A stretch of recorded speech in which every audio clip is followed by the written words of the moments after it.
राधे राधे। आशा करती हूँ कि आप सभी लोग खुश होंगे, स्वस्थ होंगे, मस्त होंगे। आज मैं आप लोगों को राजा नल और दमयंती की कथा सुनाने जा रही हूँ। कृपया इसे अवश्य ही सुने, क्योंकि राजा नल और दमयंती का जो जन्म हुआ था, यह कहते हैं कि महाभारत कालीन युग में हुआ था। क्योंकि इसका वर्णन स्वयं महात्मा अर्जुन ने जब इंद्रलोक में गए थे तो उन्होंने इस कथा को सुना था। राजा नल अत्यंत ही तपस्वी राजा थे। वह एक साधारण राजा नहीं थे, और जो उनकी पत्नी दमयंती थी वह सुंदर तो थी ही, साथ में अत्यंत तपस्वी स्त्री थी। कहा जाता है कि जब विशिष्टेन संगमो गुणवान भवेत, महाभारत के वन पर्व 3 पर और 31वां श्लोक में कहा गया है कि यदि किसी विशिष्ट नारी का विशिष्ट पुरुष के साथ संयोग होता है तो वह विशेष गुणकारी होता है। और जो कोई भी ऐसे महान तपस्वी और योगियों के जो गृहस्थ जीवन होते हैं उनकी कथा को सुनता है अथवा सुनाता है, उसे भी बहुत ही पुण्य फल की प्राप्ति होती है। जो इन लोगों ने पुण्य किए थे उनके पुण्यों के कुछ अंश सुनने वालों को और सुनाने वालों को भी प्राप्त होता है। इसलिए इस कथा को अवश्य ही सुननी चाहिए। कंक्रोट कस्य नागस्य दमयंत्या नलस्य च ऋतुपर्णस्य राजर्षि कीर्तनम कलिनाशनम। महात्मा अर्जुन जब अस्त्र प्राप्त करने के लिए इंद्रलोक चले गए तब पांडव कम्यक वन में निवास कर रहे थे। अब मैं आप लोगों को राजा नल और दमयंती की कथा का प्रथम अध्याय सुनाने जा रही हूँ। कृपया मेरे वीडियो में अंत तक बने रहें। यह कथा उस समय की है जब महात्मा अर्जुन स्वर्ग लोक में जाते हैं अस्त्र को प्राप्त करने के लिए। एक दिन की बात है, पांडव और द्रौपदी अर्जुन के चले जाने पर वियोग से दुखी होकर के आपस में अर्जुन के बारे में चर्चा कर रहे थे। धर्मराज युधिष्ठिर ने भीमसेन को समझा करके कह रहे थे कि उसी समय महर्षि बृहदश्रव उनके आश्रम में आते हुए दिख पड़े। महर्षि बृहदश्रव को आते देख करके युधिष्ठिर जी ने आगे जाकर के शास्त्र विधि के अनुसार उनकी पूजा की, आसन पर बैठाया। उनके विश्राम कर लेने पर महाराज युधिष्ठिर ने उनसे अपना आने का वृतांत पूछा। उन्होंने कहा कि हे महाराज, कौरवों ने कपट बुद्धि से मुझे बुला करके छल के साथ में जुआ खेला और मुझ अनजान को हरा करके मेरा सर्वस्व ही छीन लिया। इतना ही नहीं, उन्होंने मेरी प्राण प्रिया द्रौपदी को घसीट करके भरी सभा में अपमानित किया। उन्होंने अंत में हमें काला मृगछाला उड़ा करके घोर वन में भेज दिया। हे महर्षि, आप ही बताइए कि इस पृथ्वी पर मुझ जैसा भाग्यहीन राजा और कौन है? क्या आपने मेरे जैसा दुखी और कहीं देखा या सुना है? महर्षि बृहदश्रव ने कहा, हे धर्मराज, आपका यह कहना ठीक नहीं है। मुझसा दुखी राजा और कोई नहीं हुआ, किंतु मैं तुमसे भी अधिक दुखी और मंद भाग्य राजा का वृतांत जानता हूँ। यदि तुम्हारी इच्छा हो तो मैं तुम्हें सुनाऊं। धर्मराज युधिष्ठिर के आग्रह करने पर ऋषिवर ने कहा कि अब आप कथा को सुनिए। राजा नल और दमयंती के विवाह का स्वयंवर हुआ और किस प्रकार से उनका विवाह हुआ। धर्मराज, आप सुने। निषद देश में वीरसेन के पुत्र नल नाम के एक राजा हो चुके हैं। वह बड़े ही गुणवान, परम सुंदर, सत्यवादी, जितेंद्रिय, सबके प्रिय, वेदज्ञ एवं ब्राह्मण भक्त थे। उनकी सेना बहुत बड़ी थी। वे स्वयं अस्त्र विद्या में बहुत ही निपुण थे। वे वीर योद्धा, उदार और प्रबल पराक्रमी भी थे। उन्हें जुआ खेलने का भी कुछ कुछ शौक था। उन्हीं दिनों विदर्भ देश में भीम नाम के एक राजा राज्य करते थे। वे भी नल के समान ही सर्वगुण संपन्न और पराक्रमी थे। उन्होंने दमन ऋषि को प्रसन्न करके उनके वरदान से 4 संतानें प्राप्त की थीं, 3 पुत्र और 1 कन्या। पुत्रों के नाम थे दम, दांत और दमन, और पुत्री का नाम था दमयंती। दमयंती लक्ष्मी के समान रूपवती थी। उनके नेत्र विशाल थे। देवताओं और यक्षों में भी वैसी सुंदरी कन्या कहीं देखने में नहीं आती थी। उन दिनों कितने ही लोग विदर्भ से निषद देश में आते और राजा नल के सामने दमयंती के रूप और गुण का बखान करते थे। निषद देश से विदर्भ में जाने वाले भी दमयंती के सामने राजा नल के रूप, गुण और पवित्र चरित्र का वर्णन करते थे। इससे दोनों के हृदय में पारंपरिक अनुराग अंकुरित हो गए। एक दिन राजा नल अपने महल के उद्यान में कुछ हंसों को देखा। उन्होंने एक हंस को पकड़ लिया। हंस ने कहा कि आप मुझे छोड़ दीजिए तो हम लोग दमयंती के पास जाकर के आपके गुणों का ऐसा वर्णन करेंगे कि वह आपको अवश्य अवश्य वर लेगी। नल ने हंस को छोड़ दिया। वे सब उड़ करके विदर्भ देश गए। दमयंती अपने पास हंसों को देख करके बहुत ही प्रसन्न हुई और हंसों को पकड़ने के लिए उनकी ओर दौड़ने लगी। दमयंती जिस हंस को पकड़ने के लिए दौड़ती वही बोल उठता, अरे दमयंती, निषद देश में एक नल नाम का राजा है। वह अश्विनी कुमार के समान सुंदर है। मनुष्यों में उसके समान सुंदर और कोई भी नहीं है। वह मानो मूर्तिमान कामदेव है। यदि तुम उसकी पत्नी हो जाओ तो तुम्हारा जन्म और रूप दोनों सफल हो जाएगा। हम लोगों ने देवता, गंधर्व, मनुष्य, सर्प और राक्षसों को घूम घूम करके देखा है। नल के समान सुंदर पुरुष कहीं देखने में नहीं आया है। जैसे तुम स्त्रियों में रत्न हो वैसे ही नल पुरुषों में भूषण है। तुम दोनों की जोड़ी बहुत ही सुंदर होगी। दमयंती ने कहा, हे हंस, तुम नल से भी ऐसी ही बात कहना। हंस ने निषद देश में लौट करके नल से दमयंती का संदेश कह दिया। दमयंती हंसते हुए हंस के मुख से राजा नल की कीर्ति को सुन करके उसने राजा नल से प्रेम करने लगी। उसकी आसक्ति इतनी बढ़ गई कि वह दिन रात राजा नल के ही ध्यान को करती रहती थी। शरीर धूमिल और दुबला हो गया। वह दीन सी दिखने लगी। सखियों ने दमयंती के हृदय का भाव पढ़ करके विदर्भ राज्य से निवेदन किया कि आपकी पुत्री अस्वस्थ हो गई है। राजा भीम ने अपनी पुत्री के संबंध में बड़ा विचार किया। अंत में वह इस निर्णय पे पहुंचा कि मेरी पुत्री विवाह के योग्य हो गई है, इसलिए इसका स्वयंवर कर देना चाहिए। उन्होंने सब राजाओं को स्वयंवर का निमंत्रण भेज करके सूचित कर दिया कि राजाओं को दमयंती के स्वयंवर में पधार करके लाभ उठाना चाहिए और मेरा मनोरथ पूर्ण करना चाहिए।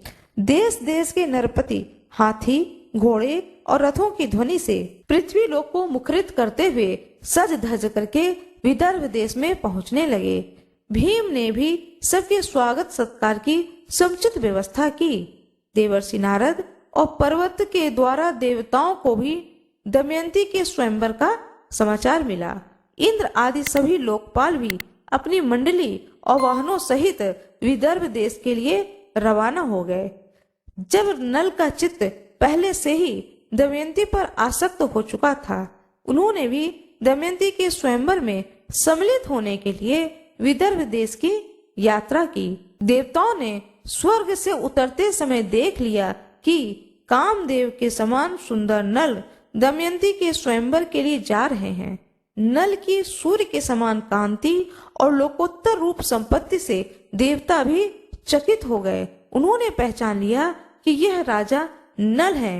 उन्होंने अपने विमानों को आकाश में खड़ा कर दिया और नीचे उतर करके राजा नल से कहा, हे राजेंद्र नल, आप बड़े ही सत्यव्रती हैं। आप हम लोगों की सहायता करने के लिए दूत बन जाइए। राजा नल ने प्रतिज्ञा कर ली और कहा कि करूंगा। फिर पूछा कि आप लोग कौन हैं और मुझे दूत बना करके कौन सा काम लेना चाहते हैं। तब इंद्रदेव ने कहा कि हम लोग देवता हैं। मैं इंद्र हूँ और ये अग्नि, वरुण और यम हैं। हम लोग दमयंती के यहाँ आए हैं। आप हमारे दूत बन करके दमयंती के पास जाइए और कहिए कि इंद्र, वरुण, अग्नि और यम देवता तुम्हारे पास आकर के तुमसे विवाह करना चाहते हैं। इनमें से तुम चाहो तो जिस भी देवता को पति के रूप में स्वीकार कर लो। नल ने दोनों हाथ जोड़ करके कहा कि हे देवराज, आप लोगों के और मेरे जाने का तो एक ही प्रयोजन है, इसलिए आप मुझे दूत बना करके वहां भेजें, यह उचित नहीं है। आपकी जिस स्त्री को पत्नी के रूप में पाने की इच्छा हो चुकी है, वह भला उसको कैसे छोड़ सकता है और उसके पास जाकर ऐसी बात कैसे हो सकती है। आप लोग कृपया इस विषय में मुझे क्षमा कीजिए। देवताओं ने कहा, हे नल, तुम पहले हम लोगों से प्रतिज्ञा कर चुके हो कि तुम्हारा काम करूंगा, अब प्रतिज्ञा को मत तोड़ो, अविलंब वहां चले जाओ। नल ने कहा कि राजमहल में निरंतर कड़ा पहरा रहता है, मैं कैसे जा सकूंगा। इंद्र ने कहा, जाओ, तुम वहां जा सकोगे। इंद्र की आज्ञा से नल ने राजमहल में बेरोक टोक प्रवेश करके दमयंती को देखा। दमयंती और सखियां भी उसे देख करके अवाक रह गईं। वे इस अनुपम सुंदर पुरुष को देख करके मुग्ध हो गईं और लज्जित होकर के कुछ बोल नहीं सकी। दमयंती ने अपने आप को संभाल करके राजा नल से कहा, हे वीर, तुम देखने में बड़े सुंदर और निर्दोष जान पड़ते हो। पहले अपना परिचय बताओ, तुम यहाँ किस उद्देश्य से आए हो और यहाँ आते समय द्वारपालों ने तुम्हें क्यों नहीं देखा। उनसे तनिक भी चूक हो जाने पर मेरे पिता उन्हें बड़ा ही कड़ा दंड देते हैं। नल ने कहा, हे कल्याणी, मैं राजा नल हूँ, लोकपालों का दूत बनकर तुम्हारे पास आया हूँ। हे सुंदरी, इंद्र, अग्नि, वरुण और यम, ये चारों देवता तुम्हारे साथ में विवाह करना चाहते हैं। तुम इनमें से किसी एक देवता को अपने पति के रूप में वरण करो।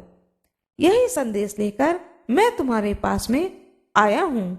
उन देवताओं के प्रभाव से ही जब मैं तुम्हारे महल में प्रवेश करने लगा, तब मुझे कोई देख नहीं सका।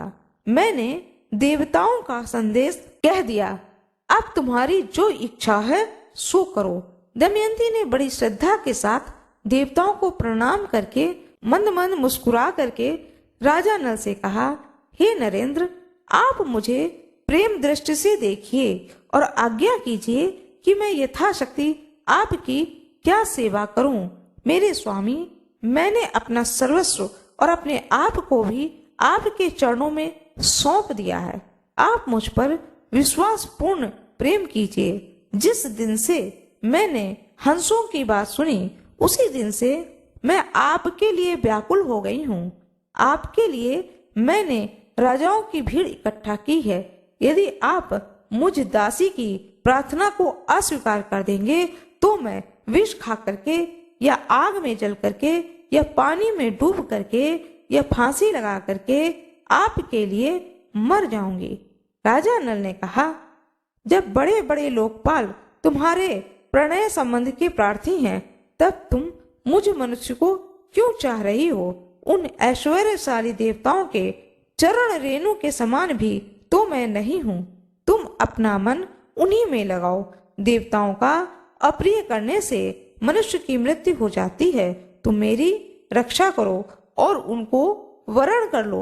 राजा नल की बात को सुन करके दमयंती घबरा गईं। उनके तीनों नेत्रों में आंसू छलक आए।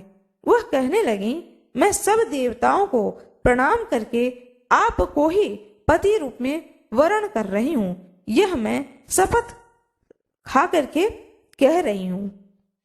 देवेभ्यो नमस्कृत्य सर्वेभ्य पृथ्वीपते व्रणे त्वमामेव भर्तारम सत्यमेत ब्रवीत में। महाभारत के वन पर्व के 56वें अध्याय के 14वां श्लोक में कहा है, दमयंती ने राजा नल से।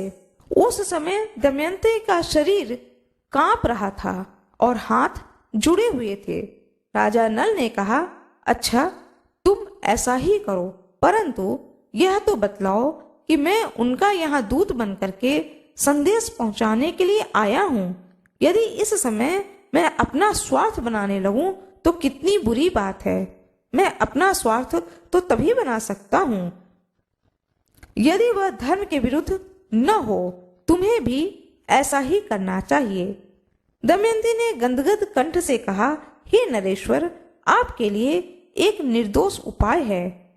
उसके अनुसार काम करने पर आपको कोई भी दोष नहीं लगेगा।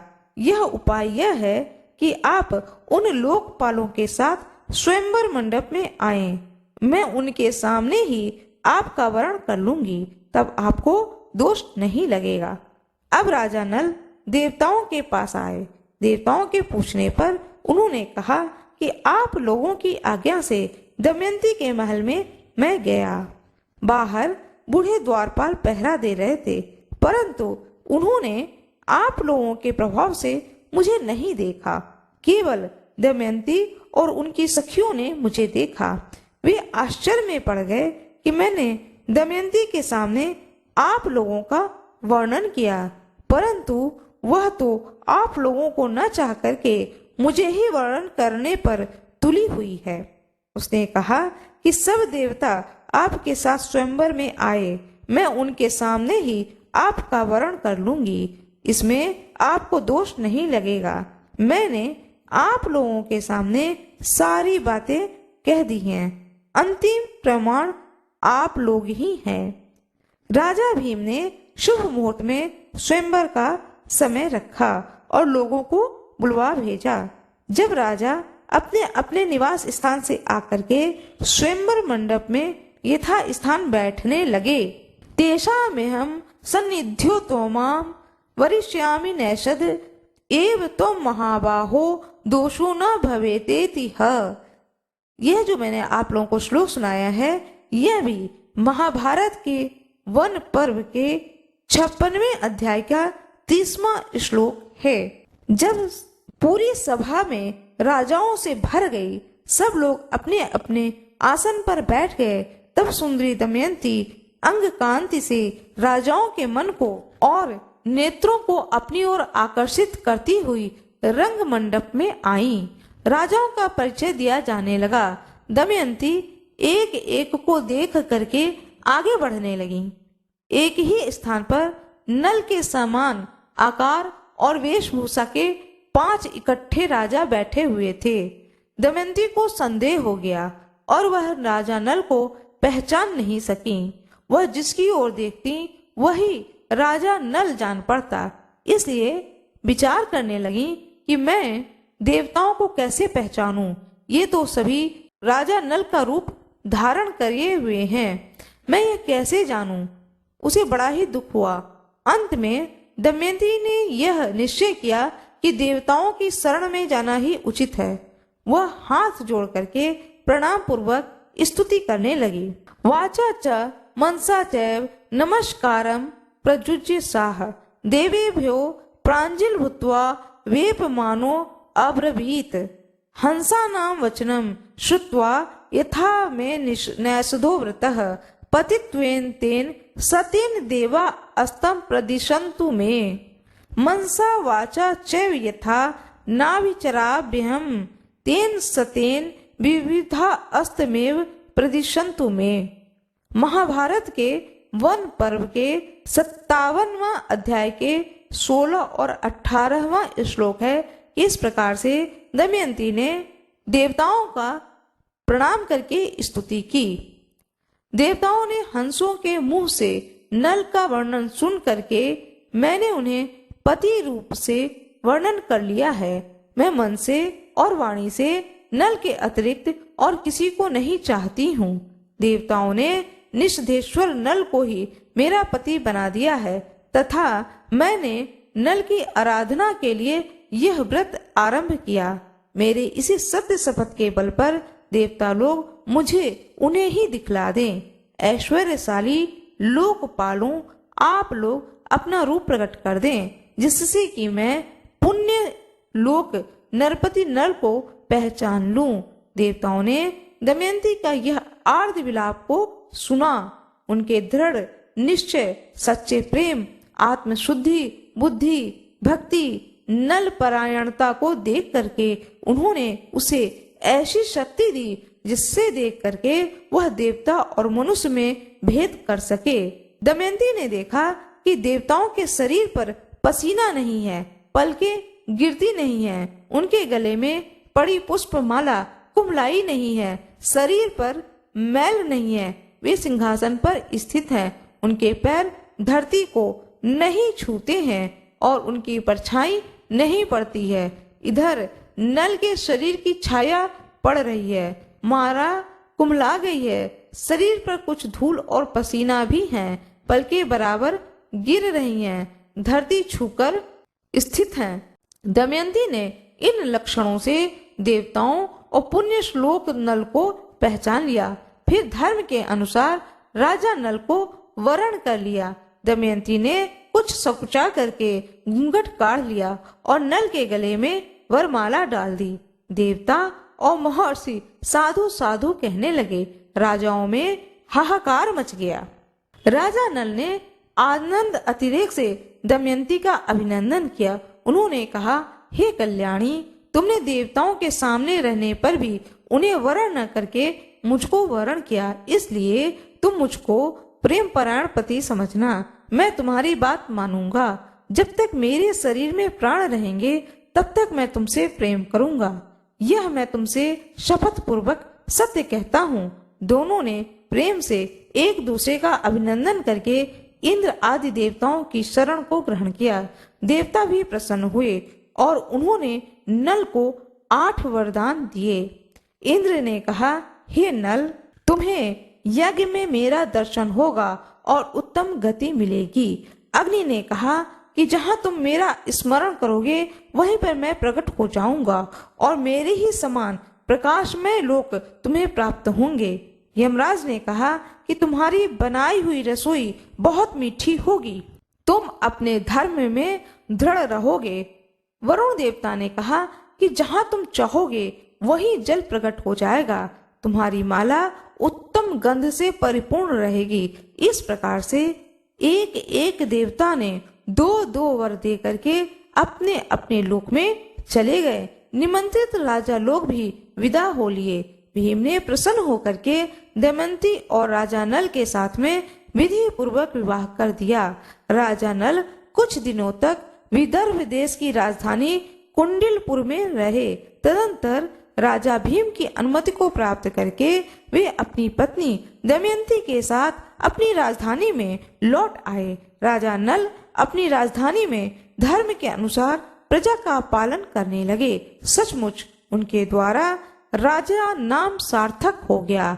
उन्होंने अश्वमेघ यज्ञ आदि से बहुत ही यज्ञ किए।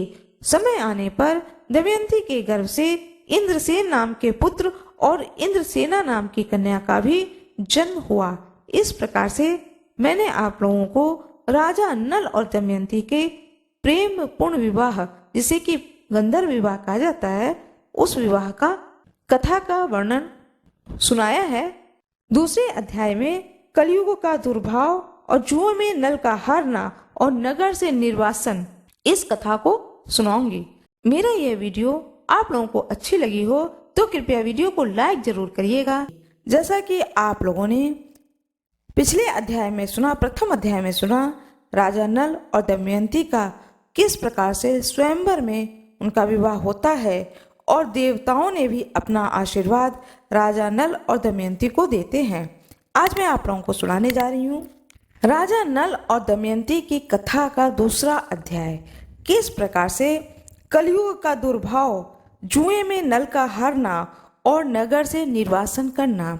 यह कथा स्वयं युधिष्ठिर को नारद जी सुनाते हैं और कहते हैं कि तुमसे भी दुखी दुखी लोग इस धरती पर हैं, जो कि एक धर्मनिष्ठ हैं, कर्मनिष्ठ हैं, योगी हैं, फिर भी दैववश कभी कभी उन्हें कुछ ऐसे कर्म जो कि उन्होंने नहीं किए होते हैं, दूसरों के द्वारा किए गए छल के वे शिकार हो जाते हैं और बुरी तरह इस धरती लोक पर फंस जाते हैं और दुखों का सामना उन्हें करना पड़ता है।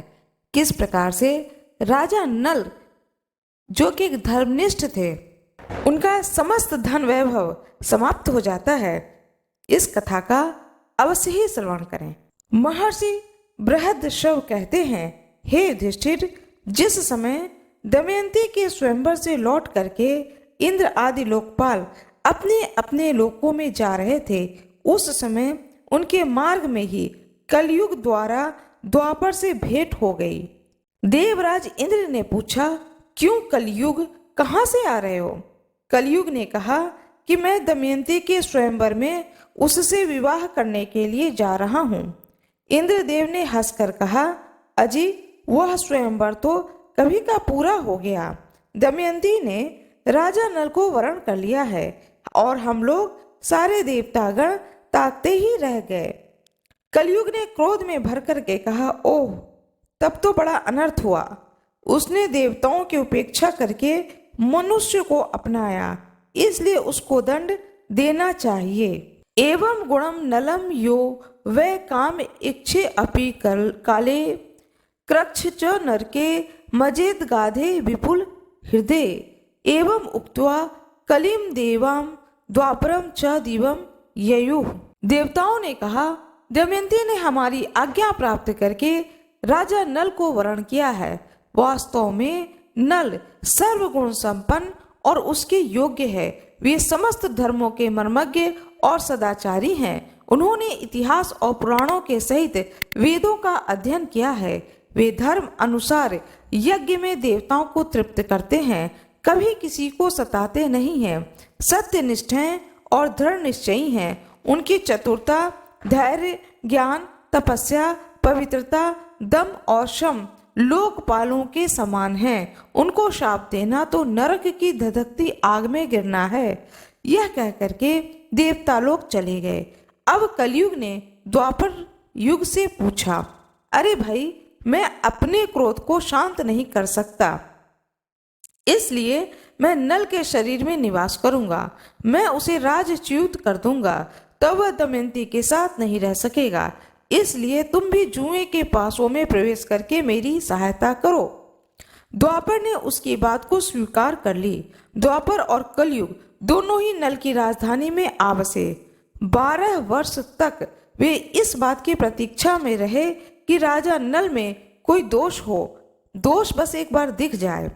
एक दिन राजा नल संध्या के समय लघु शंका से निवृत्त होकर के पैर धोए बिना ही आचमन करके संध्या वंदन करने बैठ गए। यह अपवित्र अवस्था देख करके कलयुग ने उसके शरीर में प्रवेश कर गया।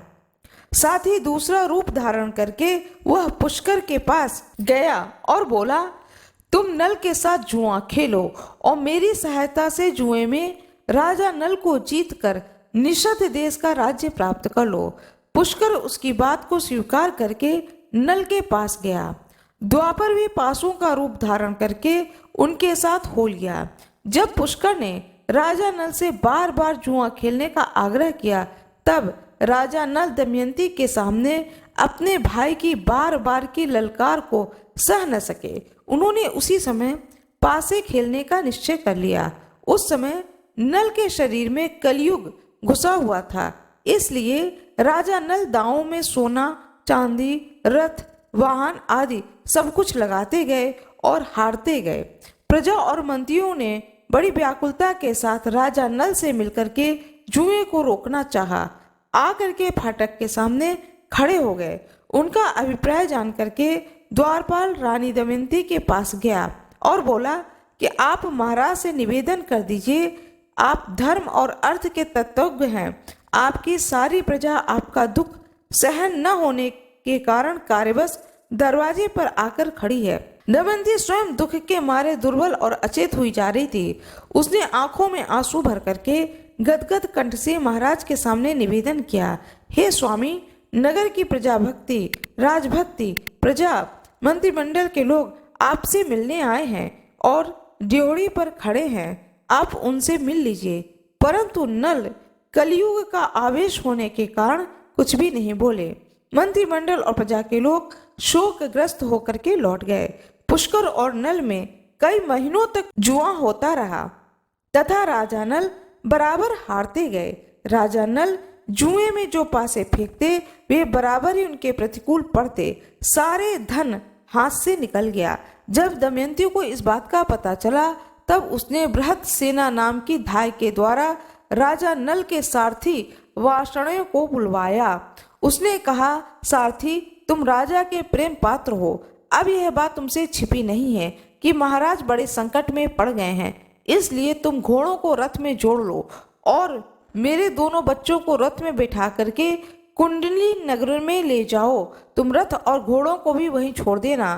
तुम्हारी इच्छा हो तो तुम भी वहीं पर रहना, नहीं तो कहीं दूसरी जगह चले जाना। सारथी ने मंत्रियों के सलाह और दमयंती के कथन अनुसार बच्चे को कुंडलीपुर में पहुंचा दिया। रथ और घोड़े भी वहीं छोड़ दिए तथा स्वयं वहां से पैदल होकर चलकर अयोध्या आ पहुंचे। वहीं राजा ऋतु पर्व के पास सारथी का काम करने लगे। वार्ष्णेय सारथी के चले जाने के बाद पुष्कर ने पासों के खेल में राजा नल का राज्य और धन ले लिया। उसने नल को संबोधन करके हंसते हुए कहा, और जुआ खेलोगे? परंतु तुम्हारे पास दांव पर लगाने के लिए तो कुछ भी नहीं है। यदि तुम दमयंती को दांव पर लगाने के योग्य समझो तो फिर खेल लो। नल का हृदय फटने लगा। वे पुष्कर से भी कुछ नहीं बोले। उन्होंने अपने शरीर से सब वस्त्र आभूषण उतार दिए, केवल एक वस्त्र पहने नगर से बाहर निकले। दमयंती भी केवल एक साड़ी पहनकर अपने पति का अनुगमन किया। नल के मित्र और संबंधियों को बड़ा ही शोक हुआ। नल और दमयंती दोनों नगर के बाहर 3 रात तक रहे। पुष्कर ने नगर में ढिढोरा पिटवा दिया। जो मनुष्य नल के प्रति सहानुभूति प्रकट करेगा उसको फांसी की सजा दी जाएगी। भय के मारे नगर के लोग अपने राजा नल का सत्कार तक न कर सके। राजा नल 3 दिन 3 रात अपने नगर के पास केवल पानी पीकर रहे। चौथे दिन उन्हें बड़ी जोरों की भूख लगी। फिर दोनों फल मूल खाकर वहां से आगे बढ़े। एक दिन राजा नल ने देखा कि बहुत से पक्षी उनके पास ही बैठे हैं। उनके पंख सोने के समान दमक रहे हैं। नल ने सोचा कि इनकी पंख से कुछ धन मिलेगा। ऐसा सोचकर उन्हें पकड़ने के लिए नल ने उन पर अपना पहनने का वस्त्र डाल दिया। पक्षी ने उनका वस्त्र लेकर उड़ गए। अब नल नंगे होकर के बड़ी दीनता के साथ मुंह नीचे किए खड़े हो गए। पक्षियों ने कहा, हे दुर्बुद्धे, तू नगर से एक वस्त्र पहनकर निकला था, उसे देख करके हमें बड़ा दुख हुआ था। ले, अब तो हम तेरे शरीर का वस्त्र लिए जा रहे हैं। हम पक्षी नहीं हैं, जुए के पासे हैं। नल ने दमयंती से पासों की बात कह दी। इसके बाद नल ने कहा, प्रिय, तुम देख रही हो यहाँ बहुत से मार्ग हैं। एक अवंती की ओर जाता है, दूसरा ऋक्षवान पर्वत पर होकर दक्षिण देश को। सामने विंध्याचल पर्वत है। यह पैशुणी नदी समुद्र में मिलती है। यह महर्षियों के आश्रम है। सामने का रास्ता विदर्भ देश को जाता है। यह कौशल देश का मार्ग है। इस प्रकार राजा नल दुख और शोक से भर करके बड़ी सावधानी के साथ दमयंती को भिन्न भिन्न मार्ग और आश्रम बतलाने लगे। दमयंती की आंखों में आंसू भर गया। वह गदगद स्वर से कहने लगी, स्वामी, आप क्या सोच रहे हैं? मेरे अंग शिथिल हो रहे हैं, मेरा हृदय उद्विग्न हो रहा। आपका राज्य गया, धन गया, आपके शरीर का वस्त्र नहीं रहा। आप थके मांदे तथा भूखे प्यासे हैं। क्या मैं आपको इस निर्जन वन में छोड़कर अकेली कहीं जा सकती हूँ? मैं आपके साथ रह करके आपके दुख को दूर करूंगी। दुख के अवसरों पर पत्नी पुरुष के लिए औषध है। वह धैर्य दे करके पति के दुख को कम करती है। यह बात वैद्य भी स्वीकार करते हैं। नल ने कहा, प्रिय, तुम्हारा कहना ठीक है। पत्नी मित्र है, पत्नी औषध है, परंतु मैं तो तुम्हारा त्याग करना ही नहीं चाहता। तुम ऐसा संदेह क्यों कर रही हो? दमयंती बोली, आप मुझे छोड़ना नहीं चाहते, परंतु विदर्भ देश का मार्ग क्यों बतला रहे हैं? मुझे निश्चय है कि आप मेरा त्याग नहीं कर सकते हैं। फिर भी इस समय आपका मन उल्टा हो गया है, इसलिए ऐसी शंका करती हूँ। आपके मार्ग बताने से मेरा मन दुखता है।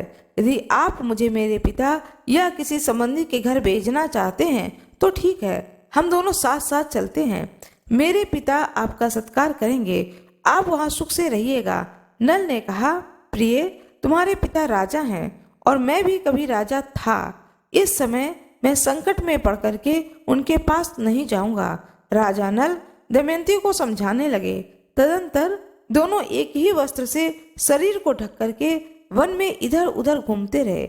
भूख प्यासे व्याकुल होकर के दोनों एक धर्मशाला में आए और वहां पर ठहर गए। इस प्रकार से राजा नल और दमयंती युग परिवर्तन के द्वारा कलयुग के प्रभाव से दूषित हो गए। उनके ऊपर कलयुग का विशेष प्रभाव पड़ा। मेरा यह वीडियो आप लोगों को अच्छी लगी हो, यह कथा आप लोगों को अच्छी लगी हो तो कृपया वीडियो को लाइक जरूर करिएगा, चैनल को सब्सक्राइब करिएगा। वो कथा सुनाने जा रही हूँ राजा नल और दमयंती की। जैसा कि आप लोगों ने पिछली कथा में सुना कि राजा नल का सर्वस्व चला जाता है, साथ में जो अंग वस्त्र वो पहने होते हैं उनका भी कलयुग के प्रभाव के कारण वह वस्त्र भी उनके शरीर से हट जाता है। अब आगे सुनिए, नल और दमयंती को राजा नल के द्वारा दमयंती को त्यागना और दमयंती को संकटों से बचते हुए दिव्य ऋषियों के दर्शन और राजा नल सुबाहु के महल में निवास करना। आप लोगों को राजा नल और दमयंती की यह कथा अच्छी लगे तो कृपया वीडियो को लाइक जरूर करिएगा, क्योंकि लाइक करने से आपका कोई नुकसान नहीं है। चैनल को सब्सक्राइब करिएगा। बृहस्पति जी कहते हैं, हे युधिष्ठिर, उस समय राजा नल के शरीर पर वस्त्र नहीं था तो और क्या, धरती पर बिछाने के लिए एक चटाई भी नहीं थी। उनका जो शरीर था वह धूल से लथपथ हो रहा था। भूख प्यास की पीड़ा अलग ही थी। राजा नल जमीन पर ही सो गए। दमयंती के जीवन में भी कभी ऐसी परिस्थिति नहीं आई थी। वह सुकुमारी भी वहीं पर सो गई। दमयंती के सो जाने पर राजा नल की नींद टूटी। सच्ची बात तो यह थी कि वह दुख और शोक की अधिकता के कारण सुख की नींद सो भी नहीं सकते थे। आंख के खुलने पर उनके सामने राज्य के छिन जाने, सगे संबंधियों के छूटने और पक्षियों के द्वारा वस्त्र लेकर उड़ जाने के दृश्य एक एक करके सामने आने लगे। वह सोचने लगे कि दमयंती मुझ पर बड़ा प्रेम करती है। प्रेम के कारण ही वह इतना दुख भी भोग रही है। यदि मैं इसे छोड़ दूं तो यह अपने पिता के घर चली जाएगी। मेरे साथ तो इसे दुख ही दुख भोगना पड़ेगा। यदि मैं इसे छोड़कर चला जाऊं तो संभव है कि इसे भी सुख मिल जाए। अंत में राजा नल ने यही निश्चय किया कि दमयंती को छोड़कर जाने में ही भला है। दमयंती सच्ची पतिव्रता है, कोई भी इसके सतीत्व को भंग नहीं कर सकता है। इस प्रकार त्यागने का निश्चय करके सतीत्व की ओर से निश्चिंत होकर के राजा नल ने यह विचार किया कि मैं नंगा हूँ और दमयंती के शरीर पर भी केवल एक ही वस्त्र है। फिर भी इसके वस्त्र में से आधा फाड़ लेना ही श्रेष्ठकर है, परंतु फाड़ूं कैसे, शायद यह जाग जाए। वे धर्मशाला में इधर उधर घूमने लगे। उनकी दृष्टि एक बिना म्यान की तलवार पर पड़ गई। राजा नल ने उसे उठा लिया और धीरे से दमयंती की साड़ी का आधा वस्त्र फाड़ करके अपना शरीर ढक लिया। दमयंती नींद में थी। राजा नल उसे छोड़ करके निकल पड़े। थोड़ी देर बाद जब उनका हृदय शांत हुआ तब वे फिर धर्मशाला में लौट आए। दमयंती को देख करके रोने लगे।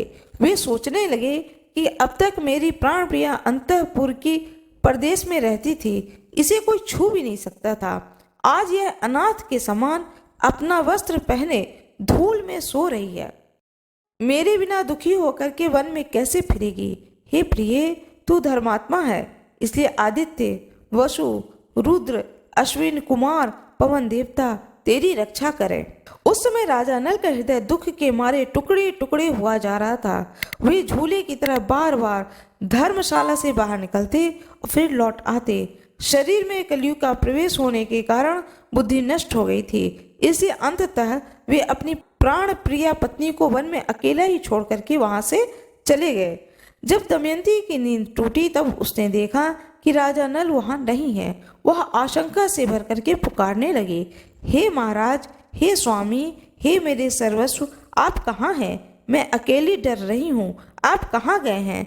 बस अब अधिक हंसी न कीजिए। मेरे कठोर स्वामी मुझे क्यों डरा रहे हैं? शीघ्र दर्शन दीजिए, मैं आपको देख रही हूँ।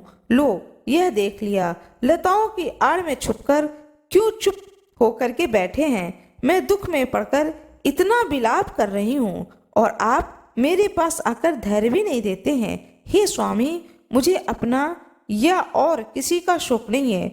मुझे केवल इतनी ही चिंता है कि आप इस घोर जंगल में अकेले कैसे रहेंगे। हे नाथ, निर्मल चित्त वाले आपकी जिस पुरुष ने यह दशा की है वह आपसे भी अधिक दुर्दशा को प्राप्त होकर निरंतर दुखी रहेगा। दमयंती इस प्रकार विलाप करती हुई इधर उधर दौड़ने लगी। वह उन्मत्त सी होकर के इधर उधर घूमती हुई एक अजगर के पास जा पहुंची। शोकग्रस्त होने के कारण उसे इस बात का पता ही नहीं चला। अजगर दमयंती को निगलने लगा। उस समय भी दमयंती के चित्त में अपनी नहीं राजा नल की ही चिंता थी। वे अकेले कैसे रहेंगे। वह पुकारने लगी, हे स्वामी, मुझे अनाथ की भांति यह अजगर निकल रहा है, आप मुझे छुड़ाने के लिए क्यों नहीं दौड़े आते। दमयंती की आवाज एक व्याध के कान में पड़ी। वह उधर ही घूम रहा था।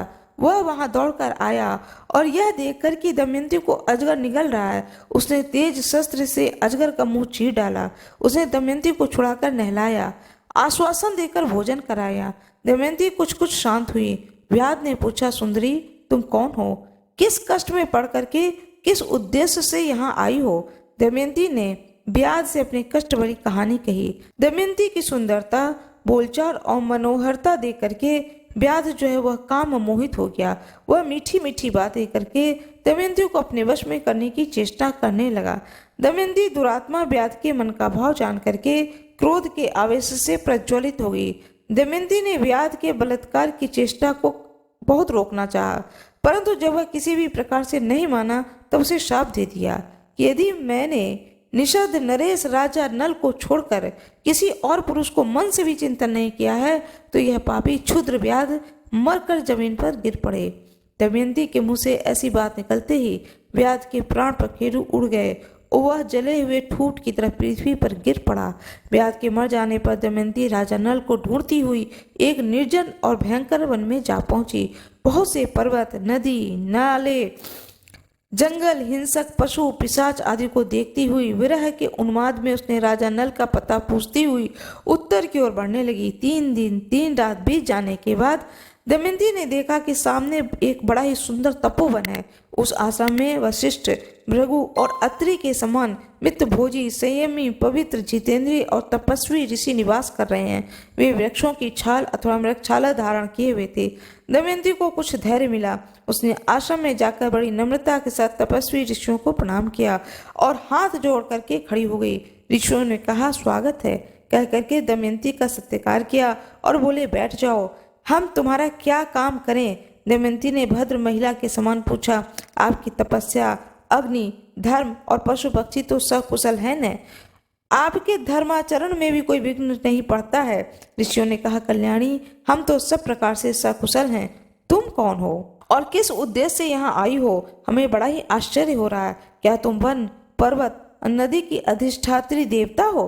दमयंती ने कहा, महात्माओं, मैं कोई देवी देवता नहीं हूँ, एक मनुष्य स्त्री हूँ। मैं विदर्भ नरेश राजा भीम की पुत्री, बुद्धिमान, यशस्वी, वीर, विजयी, निषद नरेश महाराज नल मेरे पति हैं।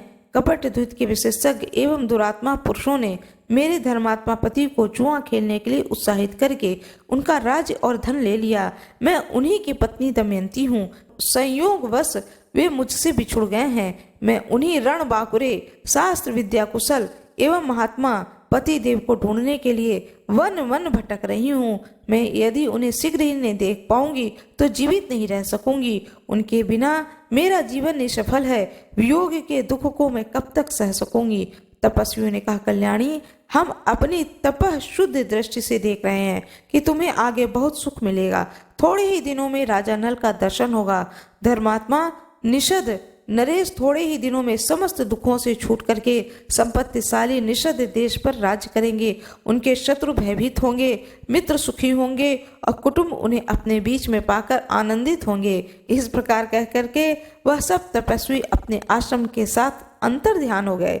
यह आश्चर्य की घटना देख करके दमयंती विस्मित हो गई। वह सोचने लगी कि अहो, मैंने यह स्वप्न देखा है क्या? यह कैसी घटना हो गई है? वे तपस्वी आश्रम, पवित्र सलीला नदी, फल फूलों से लदे बधे हरे भरे वृक्ष कहाँ गए? दमयंती फिर उदास हो गई। उसका मुख मुरझा गया। वहां से चलकर विलाप करती हुई दमयंती एक अशोक वृक्ष के पास पहुंची। उसकी आंखें में झरझर आंसू बह रहे थे। उसने अशोक वृक्ष से गदगद स्वर में कहा, शोक रहित अशोक, तू मेरा शोक मिटा दे। क्या कहीं तूने राजा नल को शोक रहित देखा है? अशोक, तू शोक नाशक नाम को सार्थक कर दे। दमयंती ने अशोक की प्रदक्षिणा की और वह आगे बढ़ गई। भयंकर वनों में अनेकों वृक्ष, गुफा, पर्वतों के शिखर, नदियों के आसपास अपने पति देव को ढूंढती हुई दमयंती बहुत दूर निकल गई। वहां उसने देखा कि बहुत से हाथी, घोड़े, रथों के साथ व्यापारियों का एक झुंड आगे बढ़ रहा है। व्यापारियों के प्रधान से बातचीत करके वह यह जानकर कि व्यापारी राजा सुबाहु के राज्य चेदी देश में जा रहे हैं, दमयंती उनके साथ हो गई। उनके मन में अपने पति की दर्शन की लालसा बढ़ती ही जा रही थी। कई दिनों तक चलने के बाद वे व्यापारी एक भयंकर वन में पहुंचे। वहां एक बहुत ही सुंदर सरोवर था। लंबी यात्रा के कारण सब लोग थक गए थे, इसलिए उन लोगों ने वहीं पड़ाव डाल दिया। दैव व्यापारियों के प्रतिकूल था। रात के समय जंगली हाथी व्यापारियों के हाथियों पर टूट पड़े और उनकी भगदड़ में सबके सब व्यापारी नष्ट भ्रष्ट हो गए। कोलाहल सुनकर के दमयंती की नींद टूटी। वह इस महासंहार का दृश्य देखकर बावली सी हो गई। उसने कभी ऐसी घटना नहीं देखी थी। वह डर करके वहां से भाग निकली और जहां कुछ बचे हुए मनुष्य खड़े थे वहां जा पहुंची। तदंतर दमयंती ने उन वेद पाठी और संयमी ब्राह्मणों के साथ, जो उस समय महासंहार से बच गए थे, शरीर पर आधा वस्त्र धारण किए चलने लगी। सायंकाल के समय चेदी नरेश राजा सुबाहु की राजधानी में जा पहुंची। जिस समय दमयंती राजधानी के राजपथ पर चल रही थी, नागरिकों को यही समझा कि यह कोई बावली स्त्री है। छोटे छोटे बच्चे उसके पीछे लग गए। दमयंती राजमहल के पास जा पहुंची। उस समय राजमाता राजमहल की खिड़की में बैठी हुई थी। उन्होंने बच्चों से घिरी दमयंती को देखा तो धाय से कहा, अरे देख, यह स्त्री तो बड़ी दुखिया मालूम पड़ती है, अपने लिए कोई आश्रय ढूंढ रही है। बच्चे से दुख दे रहे, तू जा इसे मेरे पास ले आ। यह तो सुंदरी इतनी है, मानो मेरे महल को भी दमका देगी। धाय ने आज्ञा का पालन किया। दमयंती राजमहल में आ गई। राजमाता ने दमयंती का सुंदर शरीर देखकर पूछा, देखने में तो तुम दुखिया जान पड़ती हो, तो भी तुम्हारा शरीर इतना तेजस्वी कैसे है? बताओ तुम कौन हो, किसकी पत्नी हो? असहाय अवस्था में किसी से डरती क्यों नहीं हो? दमयंती ने कहा, मैं एक पतिव्रता नारी हूँ। मैं हूँ तो कुलीन, परंतु दासी का काम करती हूँ। अंतःपुर में रह चुकी हूँ। मैं कहीं भी रह जाती हूँ, फल मूल खा करके दिन को बिता लेती हूँ। मेरे पतिदेव बहुत गुणी हैं और मुझसे प्रेम भी बहुत करते हैं। मेरे अभाग्य की बात है कि वे मेरे बिना भी किसी अपराध के ही रात के समय मुझे सोती हुई छोड़कर न जाने कहाँ चले गए। मैं रात दिन अपने प्राणपति को ढूंढती हुई उनके वियोग में जलती रहती हूँ। इतना कहते कहते दमयंती की आंखों में आंसू उमड़ पड़े। वह रोने लगी। दमयंती के दुख भरे विलाप से राजमाता का जी भर गया। वे कहने लगे, हे कल्याणी, मेरा तुम पर स्वाभाविक ही प्रेम हो रहा है। तुम भी मेरे पास रहो। मैं तुम्हारे पति को ढूंढने का प्रबंध करूंगी। जब वे आ जाएंगे तब तुम उनसे यहीं पर मिल लेना। दमयंती ने कहा, माता जी, मैं एक शर्त पर आपके घर रह सकती हूँ। मैं कभी जूठा नहीं खाऊंगी, किसी के पैर नहीं धोऊंगी, पर पुरुष के पास किसी प्रकार भी बातचीत नहीं करूंगी। यदि कोई पुरुष मुझसे दुष्चेष्टा करे तो उसे दंड देना होगा। बार बार ऐसा करने पर उसे प्राण दंड भी देना होगा। मैं अपने पति को ढूंढने के लिए ब्राह्मणों से बातचीत करती रहूंगी। यदि आप मेरी यह शर्त स्वीकार करें तो मैं रह सकती हूँ, अन्यथा नहीं। राजमाता दमयंती के इन नियमों को सुनकर बहुत प्रसन्न हुई और उन्होंने कहा कि ऐसा ही होगा। तदंतर उन्होंने अपनी पुत्री सुनंदा को बुलाया और कहा कि बेटी देखो, इस दासी को देवी समझना। यह अवस्था में तुम्हारे बराबर ही है, इसलिए इसे सखी के समान राजमहल में रखो और प्रसन्नता के साथ इससे मनोरंजन करती रहो। सुनंदा प्रसन्नता के साथ दमयंती को अपने महल में ले गई। दमयंती अपनी इच्छा अनुसार नियमों का पालन करती हुई महल में रहने लगी। इस प्रकार से बुरे समय में भी अच्छे कर्म होने के कारण दमयंती को एक अच्छा आश्रय मिल जाता है। यह कथा आप लोगों को अच्छी लगी हो तो कृपया वीडियो को लाइक जरूर करिएगा, चैनल को सब्सक्राइब करिएगा, बेल आइकन अवश्य ही दबाइएगा। आज मैं आप लोगों को कथा सुनाने जा रही हूँ, नल का रूप बदलना, ऋतु पर्व के यहाँ सारथी होना, भीम के द्वारा नल और दमयंती की खोज और दमयंती का मिलना। उत्तिष्ठं न भुज्यायां च कुर्यां पादधावनं न चाह्यं पुरुषा अन्यान् प्रभाषेण कथंचन प्रार्थेत यदि मां काश्चिद दंडस्ते च पुमान् भवेत् वदतश्च ते असंकृतमद इति मे व्रतमाहितं भर्वोण वेशनार्थ तु पश्येयम ब्राह्मणाम अहम यद्यवम इहिम वतस्यामि त्वत् सा आकाशे न संशयः। बृहस्पति जी ने कहा, हे युधिष्ठिर, जिस समय राजा नल दमयंती को सोती हुई छोड़कर आगे बढ़ गए, उस समय वन में दावा अग्नि लग गई थी। नल कुछ ठिठक गए। उनके कानों में एक आवाज आई, राजा नल, शीघ्र दौड़ो, मुझे बचाओ। नल ने कहा, डरो मत। वे दौड़कर दावा नल में घुस गए और देखा कि नागराज कंक्रोट कुंडली बांधकर पड़ा हुआ है। उसने हाथ जोड़ करके राजा नल से कहा कि हे राजन, मैं कंक्रोटक नामक सर्प हूँ। मैंने तेजस्वी ऋषि नारद को देखा था। उन्होंने शाप दे दिया कि जब तक राजा नल तुम्हें न उठाएं तब तक तुम यहीं पर पड़ा रह। उनके उठाने पर तू शाप से छूट जाएगा। उनके शाप के कारण मैं यहाँ से एक पल भी हट या बढ़ नहीं सकता हूँ। तुम शाप से मेरी रक्षा करो। मैं तुम्हें हित की बात बताऊंगा, तुम और तुम्हारा मित्र बन जाऊंगा। मेरे भार से डरो मत, मैं अभी हल्का हो जाता हूँ। और वह अंगूठे के बराबर हो गया। नल ने उसे उठाकर दावा नल से बाहर लेके गए। कंक्रोट ने कहा कि हे राजन, तुम अभी मुझे पृथ्वी पर न डालो, कुछ पगों तक गिनती करते हुए चलो। राजा नल ने ज्यों ही पृथ्वी पर 10वां पग डाला और कहा 10, त्यों हुई कंक्रोट नाग ने उन्हें डस लिया। उनका नियम यह था कि जब कोई 10 अर्थात डसो कहता था तो वह डसता था, अन्यथा नहीं। कंक्रोट के डसते ही नल का पहला रूप बदल गया और कंक्रोट अपने रूप में ही रह गया। आश्चर्यचकित नल से उसने कहा, हे राजन, तुम्हें कोई पहचान न सके इसलिए मैंने तुम्हारा रूप बदल दिया है। कलयुग ने तुम्हें बहुत दुख दिया है। अब मेरे विषय से वह तुम्हारे शरीर में बहुत दुखी रहेगा। तुमने मेरी रक्षा की है। अब तुम्हें हिंसक पशु, पक्षी, शत्रु और ब्रह्मवेत्ताओं के शाप आदि से भी कोई भय नहीं रहेगा। अब तुम पर किसी भी प्रकार के विष का प्रभाव नहीं होगा और युद्ध में सर्वदा तुम्हारी जीत होगी। अब तुम अपना नाम बाहुक रख लो और द्वित कुशल नामक ऋतुपर्ण की नगरी अयोध्या में जाओ। तुम उन्हें घोड़ों की विद्या बतलाना और वे तुम्हें जुए का रहस्य बतला देंगे तथा तुम्हारे मित्र भी बन जाएंगे। जुए का रहस्य जान लेने पर तुम्हारी पत्नी, पुत्री, पुत्र, राज्य सब कुछ मिल जाएगा। जब तुम अपने पहले रूप को धारण करना चाहो तब मेरा स्मरण करना और मेरे दिए हुए वस्त्र को धारण कर लेना। यह कह करके कंक्रोट ने 2 दिव्य वस्त्र दिए और वहीं से अंतर्ध्यान हो गया। राजा नल वहां से चल करके 10वें दिन राजा ऋतु पर्व की राजधानी अयोध्या में पहुंचे। वहां दरबार में निवेदन किया कि मेरा नाम बाहुक है। मैं घोड़े को हाँकने तथा उन्हें तरह तरह की चालें सिखाने का काम करता हूँ। घोड़े की विद्या में मेरे जैसा निपुण इस पृथ्वी पर कोई भी नहीं है। अर्थ संबंधी तथा अन्य गंभीर समस्याओं पर मैं अच्छी सम्मति देता हूँ। रसोई बनाने में भी बहुत ही चतुर हूँ एवं हस्त कौशल के सभी काम तथा दूसरे भी कठिन कामों में मैं करने की चेष्टा करूंगा। आप मेरी आजीविका निश्चित करके मुझे रख लीजिए। ऋतु पर्व ने कहा, बाहुक, तुम भले आए, तुम्हारे जिम्मे सभी काम रहेंगे, परंतु मैं शीघ्रगामी सवारी को विशेष पसंद करता हूँ। इसलिए तुम ऐसा उद्योग करो कि मेरे घोड़ों की चाल तेज हो जाए और तुम्हें अश्वशाला का अध्यक्ष बनाता हूँ। तुम हर महीने सोने की 10,000 मोहरें मिला करेंगी। इसके अतिरिक्त वार्ष्णेय, राजा नल का पुराना सारथी और जीवल हमेशा तुम्हारे पास उपस्थित रहेंगे। तुम आनंद से मेरे दरबार में रहो। राजा ऋतु पर्व से सत्कार पाकर के राजा नल बाहुक के रूप में वार्ष्णेय और जीवल के साथ अयोध्या में रहने लगे।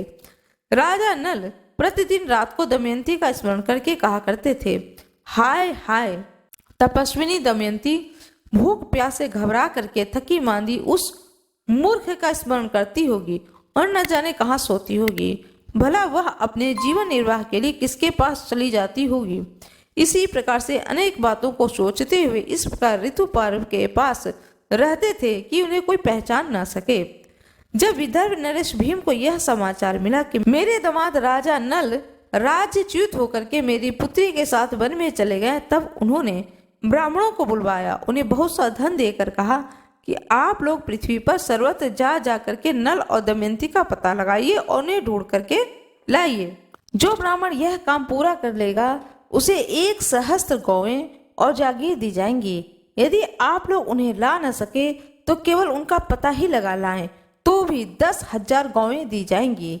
ब्राह्मण लोग बड़ी प्रसन्नता के साथ राजा नल और दमयंती का पता लगाने के लिए निकल पड़े। सुदेव नामक ब्राह्मण नल और दमयंती का पता लगाने के लिए चेदी नरेश की राजधानी में गया। उसने एक दिन राजमहल में दमयंती को देख लिया। उस समय राजा के महल में पुण्य हवन वाचन हो रहा था। दमयंती और सुनंदा एक साथ बैठ करके वह मंगल कृत्य देख रही थी।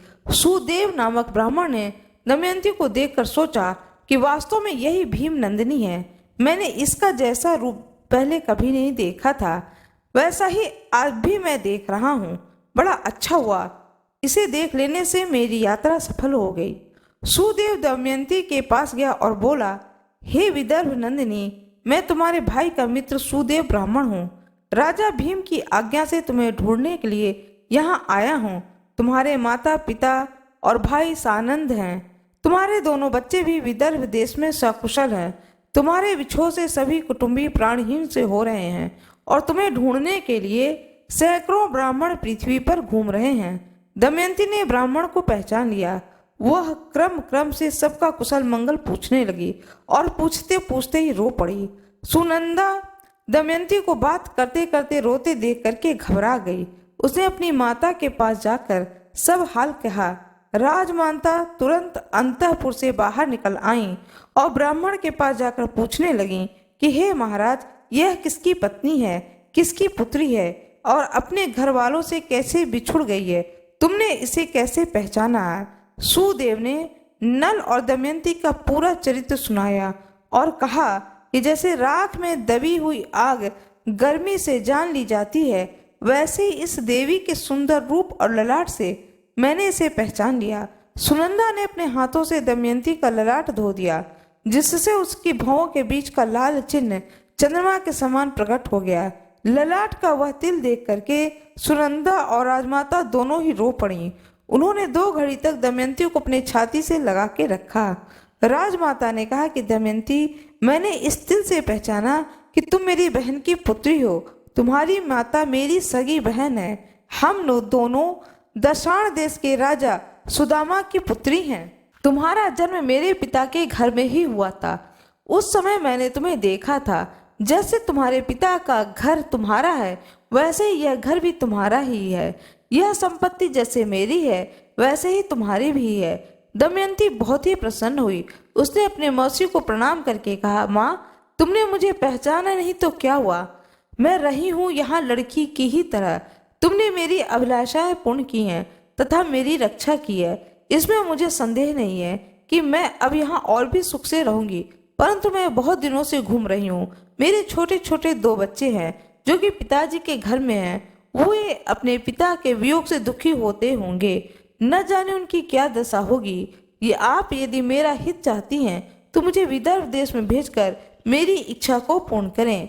राजमाता बहुत ही प्रसन्न होती हैं और अपने पुत्र से कह करके पालकी मंगवाती हैं। भोजन, वस्त्र और बहुत सी वस्तुएं दे करके एक बड़ी सेना के संरक्षण में दमयंती को विदा कर देती हैं। विदर्भ देश में दमयंती का बड़ा ही सत्कार हुआ। दमयंती अपने भाई और बच्चे, माता पिता और सखियों से मिली। उसने देवता और ब्राह्मणों की पूजा की। राजा भीम को अपने पुत्री के मिल जाने से बड़ी ही प्रसन्नता हुई। उन्होंने सुदेव नामक ब्राह्मण को 1000 गौ तथा धन दे करके संतुष्ट किया। इस प्रकार से दमयंती की खोज हो जाती है। अब राजा नल को ढूंढने का प्रयास करते हैं। नल की खोज, ऋतु पर्व की विदर्भ यात्रा और कलयुग का उतरना।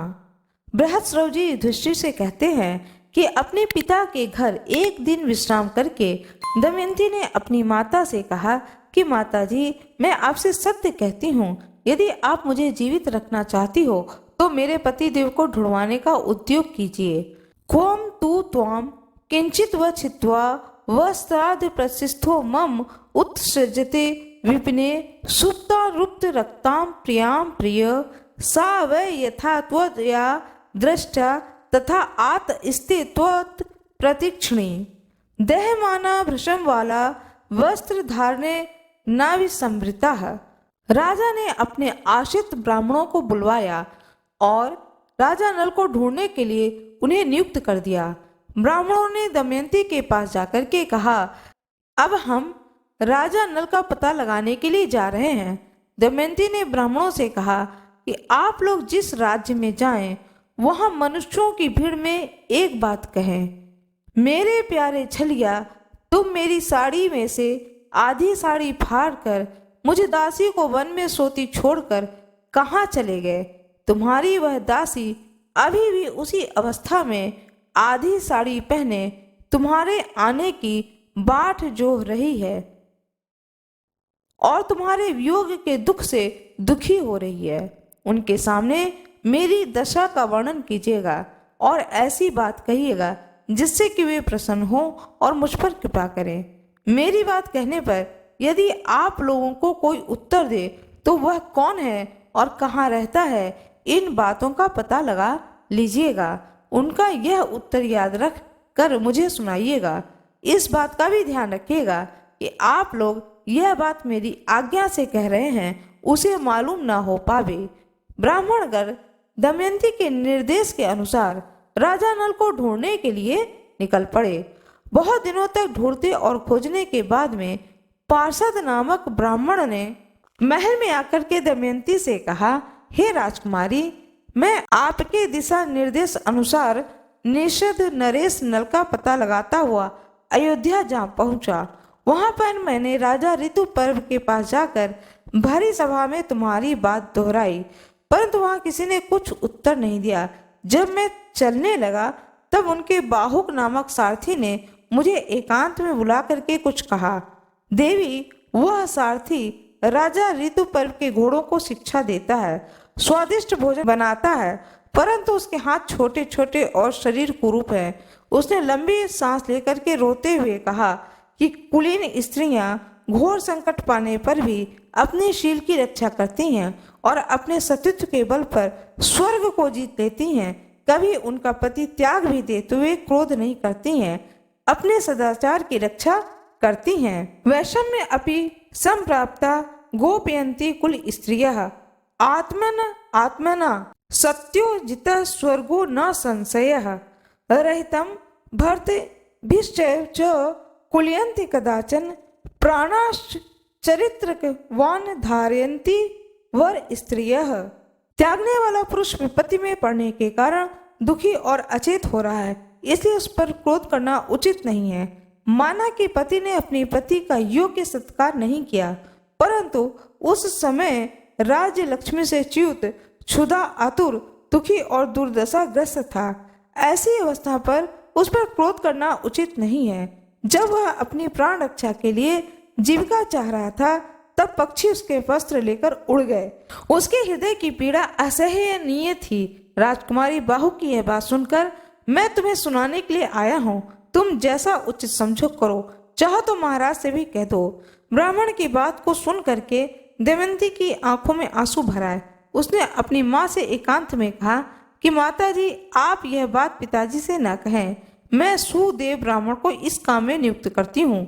जैसे सुदेव ने मुझे शुभ मुहूर्त में यहाँ पहुँचाया था, वैसे ही वह शुभ शकुन देकर अयोध्या जाए और मेरे पतिदेव को लाने की युक्ति करे। इसके बाद दमयंती ने पदार्थ का सत्कार कर उसे विदा किया और सुदेव को बुलाया।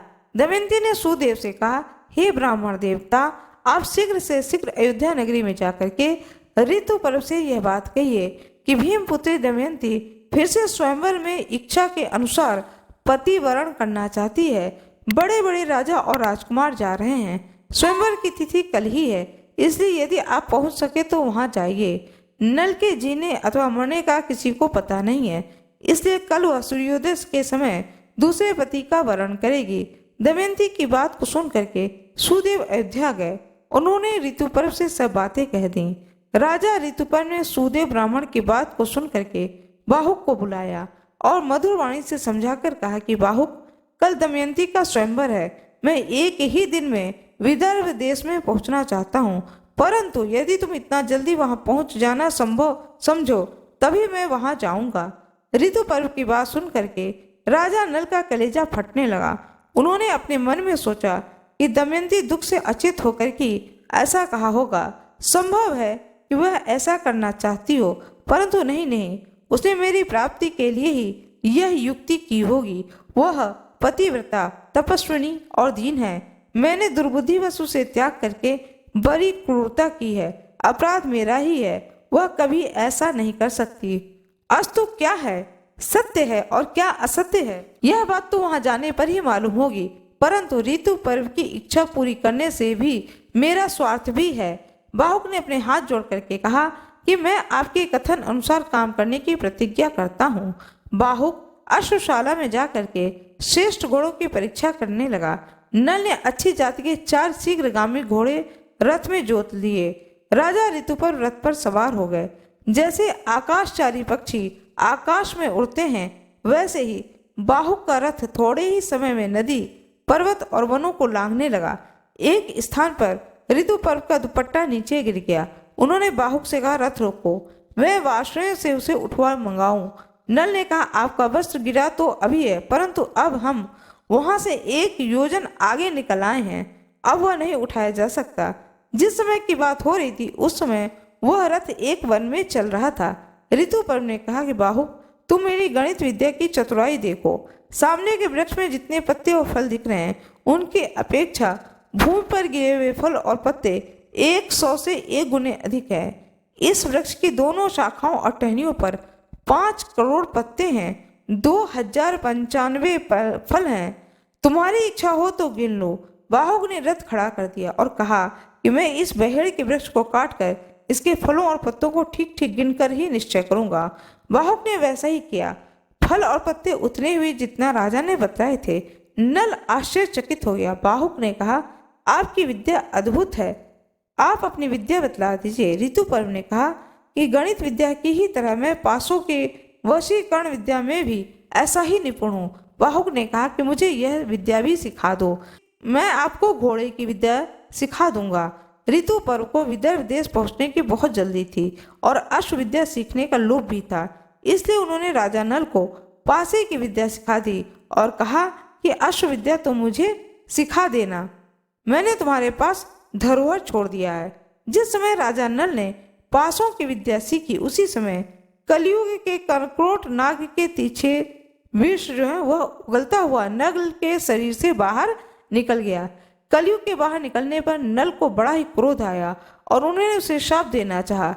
कलयुग दोनों हाथ जोड़ करके भय से कांपता हुआ कहने लगा, आप क्रोध शांत कीजिए, मैं आपको यशस्वी बनाऊंगा। आपने जिस समय दमयंती का त्याग किया था उस समय मुझे शाप दे दिया था। मैं बड़े दुख के साथ कंकरोट नाग के विष से जलता हुआ आपके शरीर में रहता था। मैं आपकी शरण में हूँ, मेरी प्रार्थना को सुने, कृपया मुझे शाप न दें। जो आपके पवित्र चरित्र का गान करेंगे उन्हें मेरा भय नहीं होगा। राजा नल ने क्रोध को शांत किया। कलयुग भयभीत होकर के बहेड़ के पेड़ में छुप गया। यह संवाद कलयुग और नल के अतिरिक्त और किसी को भी मालूम नहीं हुआ और वह जो वृक्ष था वह ठूठ सा हो गया। इस प्रकार कलयुग ने राजा नल का पीछा छोड़ दिया, परंतु अभी उनका रूप नहीं बदला था। उन्होंने अपने रथ को जोर से हाँका और सायंकाल होते न होते वे विदर्भ देश में जा पहुंचे। राजा भीम के पास समाचार भेजा गया। उन्होंने ऋतुपर्व को अपने यहाँ बुला लिया। ऋतुपर्व के रथ की झंकार से दिशाएं गूंज उठी। कुंडली नगर में राजा नल के वे घोड़े भी रहते थे जो उनके बच्चों को लेकर आते थे। रथ की घरघराहट से उन्होंने राजा नल को पहचान लिया और वे पूर्ववत प्रसन्न हो गए। दमयंती को भी वह आवाज वैसी ही जान पड़ी।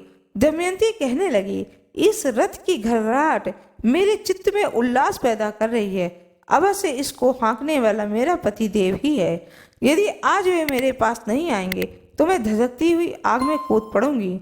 मैंने कभी हंसी खेल में भी उनसे झूठी बात कही हो तो उनका कोई अपकार किया हो, प्रतिज्ञा करके तोड़ दी हो, ऐसा कुछ भी मुझे याद नहीं आता।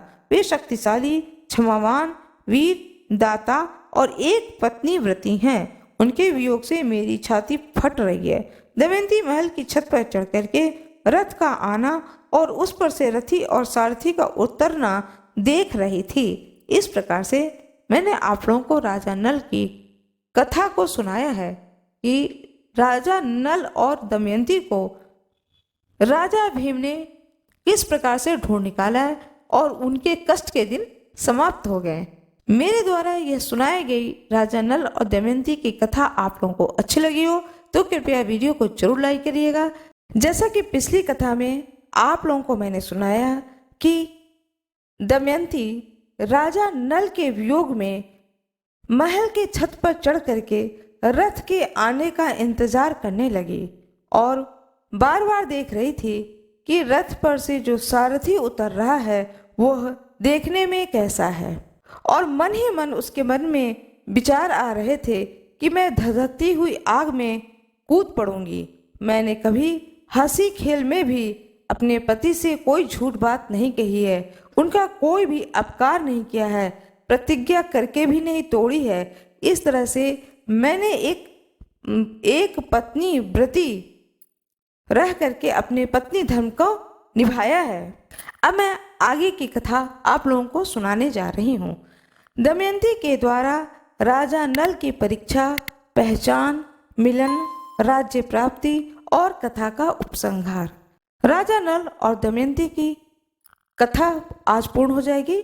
यह पूर्ण कथा आप लोगों को मैं सुनाने जा रही हूँ। कृपया मेरे वीडियो में अंत तक बने रहें। बृहस्पति जी कहते हैं, हे युधिष्ठिर, विदर्भ नरेश भीम ने अयोध्या अधिपति ऋतुपर्ण का खूब स्वागत सत्कार किया। ऋतुपर्ण को अच्छे स्थान में ठहरा दिया गया। उन्हें कुंडलिनपुर में स्वयंवर का कोई चिन्ह नहीं दिखाई पड़ा। भीम को इस बात का बिल्कुल पता नहीं था कि राजा ऋतुपर्ण मेरी पुत्री के स्वयंवर का निमंत्रण पाकर यहाँ आए हैं। उन्होंने कुशल मंगल के बाद पूछा कि आप यहाँ किस उद्देश्य से पधारे हैं। ऋतुपर्ण ने स्वयंवर की कोई तैयारी न देख करके निमंत्रण की बात को दबा दी और कहा कि मैं तो केवल आपको प्रणाम करने के लिए ही चला आया हूँ। भीम सोचने लगे कि 100 योजन से भी अधिक दूर कोई प्रणाम करने के लिए नहीं आ सकता है।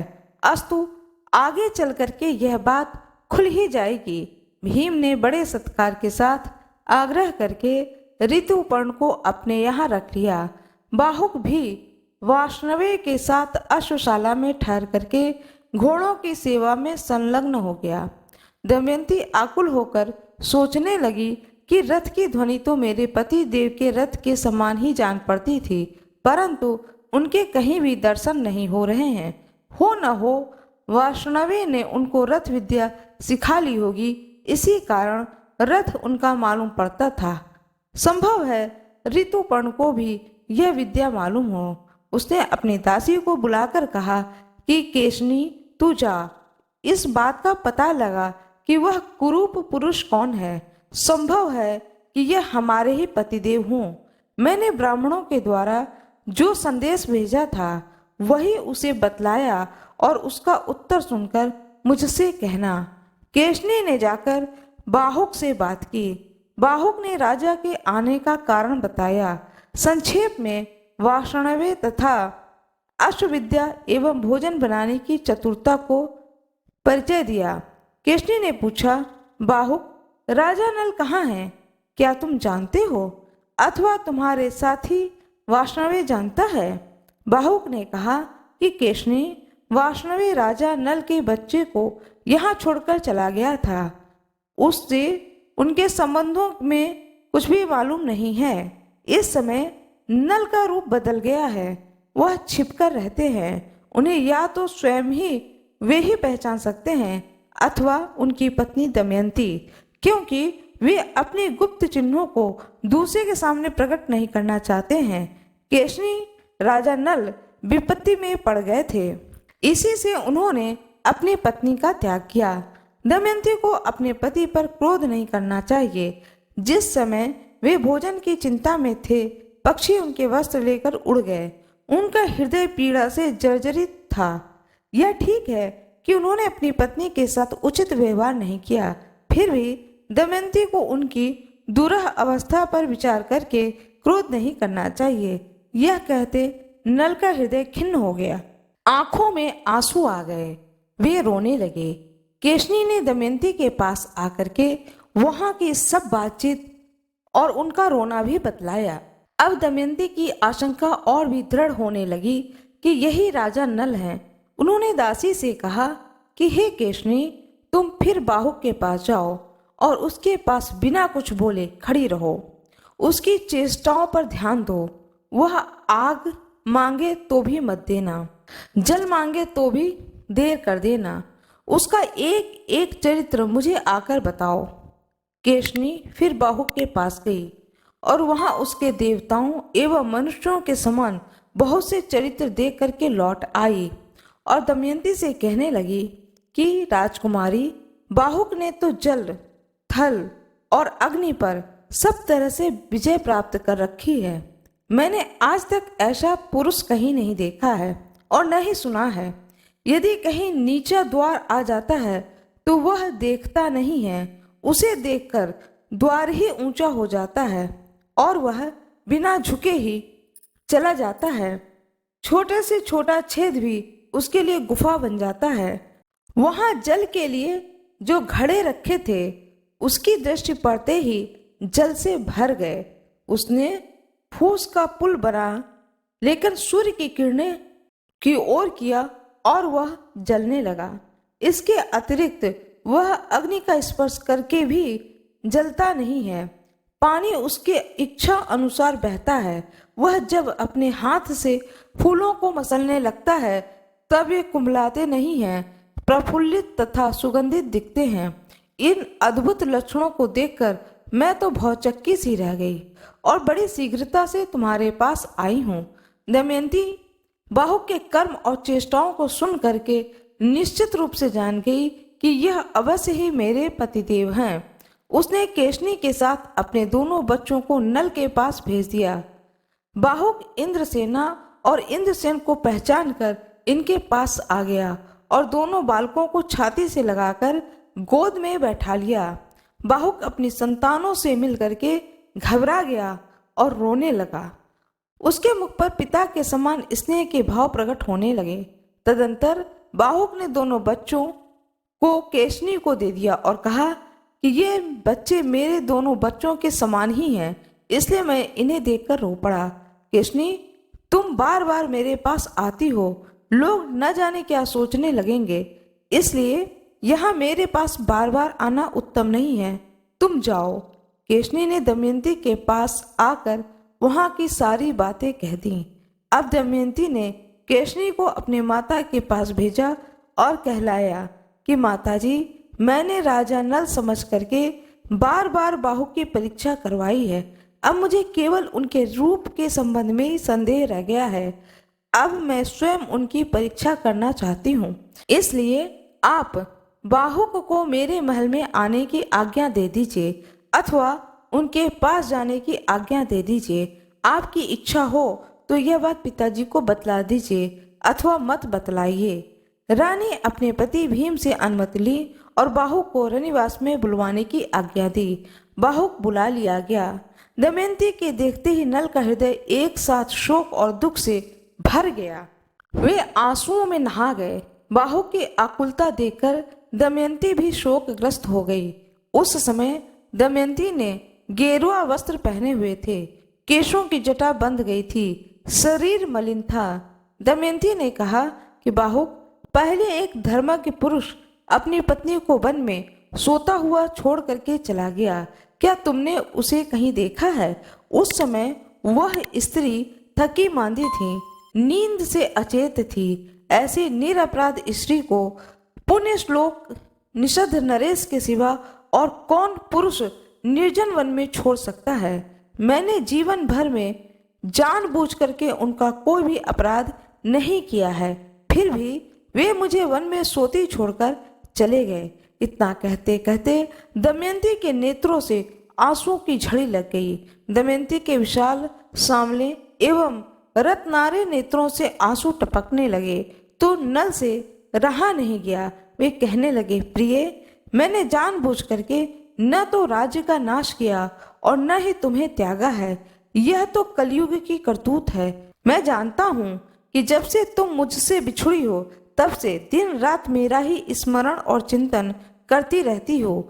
कलयुग मेरे शरीर में रहकर तुम्हारे शाप का कारण जलता रहता है।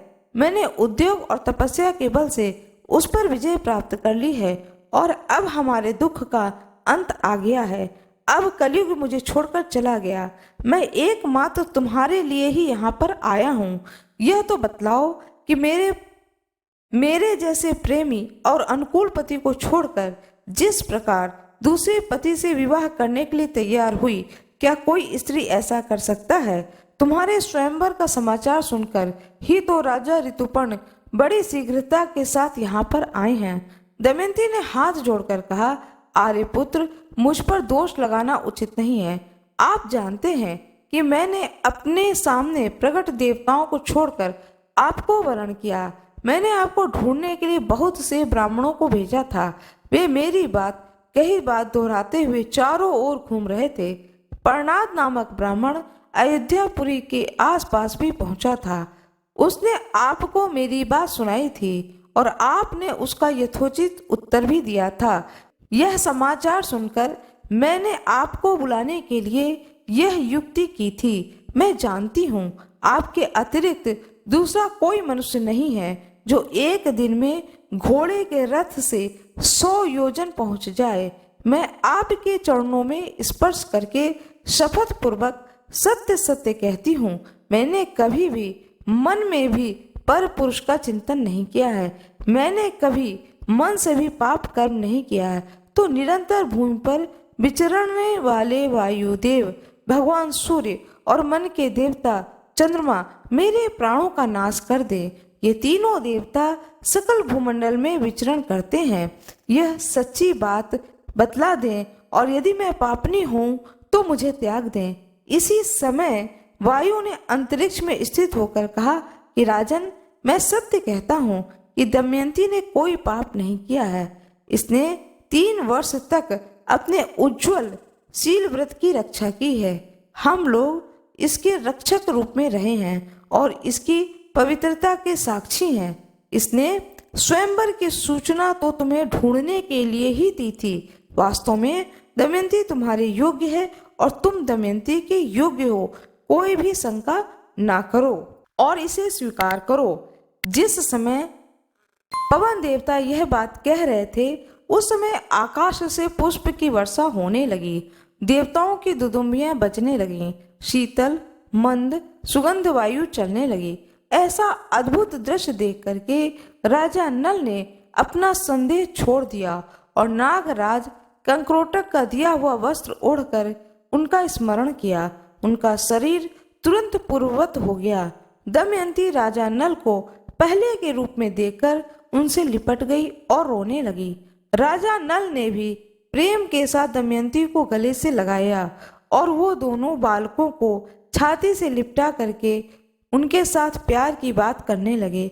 सारी रात दमयंती के साथ बातचीत करने में ही बीत गई। प्रातःकाल होने पर नहा धो करके सुंदर वस्त्र पहन करके दमयंती और राजा नल राजा भीम के पास गए और उनके चरणों को प्रणाम किया। भीम ने बड़े आनंद से उनका सत्कार किया और आश्वासन दिया। बात की बात में यह समाचार सर्वत्र पहुंच गई। नगर के नर नारी आनंद में भरकर उत्सव मनाने लगे। देवताओं की पूजा हुई। जब ऋतु पर्व को यह बात मालूम हुई कि बाहु के रूप में तो राजा नल ही थे, यहाँ आकर वे अपनी पत्नी से मिल गए, तब उन्हें भी बड़ा ही आनंद हुआ और उन्होंने नल को अपने पास बुला करके क्षमा मांगी। राजा नल ने उनके व्यवहारों की उत्तमता बता करके प्रशंसा की और उनका सत्कार किया। साथ ही उन्हें अश्वविद्या भी सिखा दी। राजा ऋतुपर्व ने किसी दूसरे सारथी को लेकर के नगर से चले गए। राजा नल 1 महीने तक कुंडली नगर में ही रहे। तदंतर अपने ससुर भीम की आज्ञा लेकर के थोड़े से लोगों को साथ में लेकर के निषद रेस के लिए रवाना हुए। राजा भीम ने एक श्वेत वर्ण का रथ, 16 हाथी, 50 घोड़े, 600 पैदल राजा नल के साथ भेज दिए। अपने नगर में प्रवेश करके राजा नल पुष्कर से मिले और बोले कि या तो तुम कपट भरे जुए का खेल फिर से मेरे साथ खेलो या धनुष पर डोरी चढ़ाओ। पुष्कर ने हंसकर कहा, अच्छी बात है, तुम्हें दांव पर लगाने के लिए फिर धन मिल गया है। आओ, अब की बार तुम्हारे धन तथा दमयंती को भी जीत लूंगा। राजा नल ने कहा, अरे भाई, जुआ खेल लो, बकते क्यों हो? हार जाओगे तो तुम्हारी क्या दशा होगी जानते हो। जुआ होने लगा। राजा नल ने पहले ही दांव में पुष्कर के राज्य, रत्नों के भंडार और उनके प्राणों को जीत लिया। उन्होंने पुष्कर से कहा कि यह सब राज्य मेरा हो गया, अब तुम दमयंती की ओर आंख उठाकर भी नहीं देख सकते। तुम दमयंती के सेवक हो। अरे मूढ़, पहली बार भी तुमने मुझे नहीं जीता था, वह काम कलयुग का था, तुम्हें इस बात का पता नहीं था। मैं कलयुग के दोष को तुम्हारे सिर नहीं मढ़ना चाहता हूँ। तुम अपना जीवन सुख से बिताओ, मैं तुम्हें छोड़ देता हूँ। तुम पर मेरा प्रेम पहले के ही समान है, तुम मेरे भाई हो, मैं कभी तुम पर अपनी आंखें टेढ़ी नहीं करूंगा। तुम 100 वर्ष तक जियो। राजा नल ने इस प्रकार कह करके पुष्कर को धैर्य दिया और उसे अपने हृदय से लगा करके जाने की आज्ञा दी। पुष्कर ने हाथ जोड़ करके राजा नल को प्रणाम किया और कहा कि जगत में आपकी अक्षय कीर्ति हो और आप 10,000 वर्ष तक सुख से जीवित रहें। आप मेरे अन्नदाता और प्राणदाता हैं। पुष्कर बड़े सत्कार और सम्मान के साथ 1 महीने तक राजा नल के नगर में ही रहा। तदंतर सेना, सेवक और कुटुंबियों के साथ अपने नगर में चला गया। राजा नल भी पुष्कर को पहुंचा करके अपनी राजधानी लौट आए। सभी नागरिक, साधारण प्रजा तथा मंत्रिमंडल के लोग राजा नल को पाकर के बहुत ही प्रसन्न हुए। उन्होंने रोमांचित शरीर से हाथ जोड़ करके राजा नल से निवेदन किया कि हे राजेंद्र, आज हम लोग दुख से छुटकारा पाकर सुखी हुए। जैसे देवता इंद्र की सेवा करते हैं, वैसे ही आपकी सेवा करने के लिए हम सब आए हैं। घर घर आनंद मनाया जाने लगा। चारों ओर शांति फैल गई। बड़े बड़े उत्सव होने लगे। राजा नल ने सेना भेज करके दमयंती को बुलवाया। राजा भीम ने अपनी पुत्री को बहुत सी वस्तुएं दे करके ससुराल भेज दिया। दमयंती अपने दोनों संतानों को लेकर महल में आ गई। राजा नल बड़े आनंद के साथ समय बिताने लगे। राजा नल की ख्याति दूर दूर तक फैल गई। वे धर्म बुद्धि से प्रजा का पालन करने लगे। उन्होंने बड़े बड़े यज्ञ करके भगवान की आराधना की। बृहस्पति जी कहते हैं, हे युधिष्ठिर, तुम्हें भी थोड़े ही दिनों में तुम्हारा राज्य और सगे संबंधी मिल जाएंगे। राजा नल ने जुआ खेलकर बड़ी भारी दुख मोल ले लिया था। उसे अकेले ही सब दुख भोगना पड़ा, परंतु तुम्हारे साथ तो भाई हैं, द्रौपदी हैं और बड़े बड़े विद्वान तथा सदाचारी ब्राह्मण हैं। ऐसी दशा में शोक करने का कोई कारण ही नहीं है। संसार की स्थितियां सर्वदा एक सी नहीं रहती हैं। यह विचार करके भी उनकी अभिवृद्धि और ह्रास से चिंता नहीं करनी चाहिए। नागराज, कर्कोटक, दमयंती, नल और ऋतुपर्ण की यह कथा कहने सुनने से कलयुग के पापों का नाश होता है और दुखी मनुष्यों को धैर्य मिलता है। बृहस्पति जी कहते हैं, न अस्ति भार्या समम मित्रम नार अस्ति तस्य भेषजम। दुखी मनुष्यों के लिए पत्नी के समान कोई दूसरा मित्र या औषधि नहीं है। न कालो भी तो मृत्यु मृत्यु नाम। मनुष्यों की मृत्यु असमय नहीं होती है। इस प्रकार से आप सभी लोगों को मैंने राजा नल की और दमयंती की कथा को सुनाया है। यह कथा यदि आप लोगों को अच्छी लगी हो तो कृपया वीडियो को लाइक जरूर करिएगा, चैनल को सब्सक्राइब करिएगा, बेल आइकन दबाना ना भूलिएगा और प्लीज़ वीडियो को लाइक जरूर करिएगा। लाइक करने में आप लोगों का कोई नुकसान नहीं है।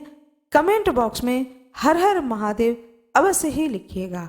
इतना प्यार देने के लिए आप सभी लोगों का बहुत बहुत धन्यवाद।